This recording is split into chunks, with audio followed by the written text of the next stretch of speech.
এবং আল্লাহ রাসূলের ঘরে প্রবেশ করার জন্য অনুমতি চাইলেন। তো তিনি যখন অনুমতি চান তখন রাসূল সাল্লাল্লাহু আলাইহি সাল্লামের দরজা বরাবর মুখ করে তিনি অনুমতি চাইলেন। তখন আল্লাহ রাসূল তাকে ধরে অন্যদিকে ঘুরিয়ে দিলেন এবং বললেন যে জেনে রাখো যে অনুমতির গ্রহণের বিধান মূলত রাখা হয়েছে যেন মানুষের দৃষ্টি হেফাজত থাকে, চক্ষু হেফাজতের জন্য, দৃষ্টির হেফাজতের জন্য।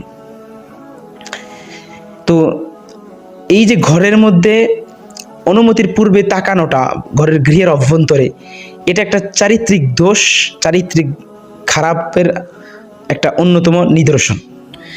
ইমাম বুখারী রাহিমাহুল্লাহ তার রচিত আল আদাবুল মুফরাদের মধ্যে একটি হাদিস আনেন। সাওবান রাদিয়াল্লাহু আনহু থেকে তিনি বর্ণনা করেন যে রাসূল সাল্লাল্লাহু আলাইহি সাল্লাম বলেছেন, লা ইয়াহিল্লু লিমরিইম মুসলিম আন ইয়ানজুরা ইলা জাওফি বাইতিন হাত্তা ইস্তাযিনা ফাইন ফাআলা ফাকাদ দাখাল।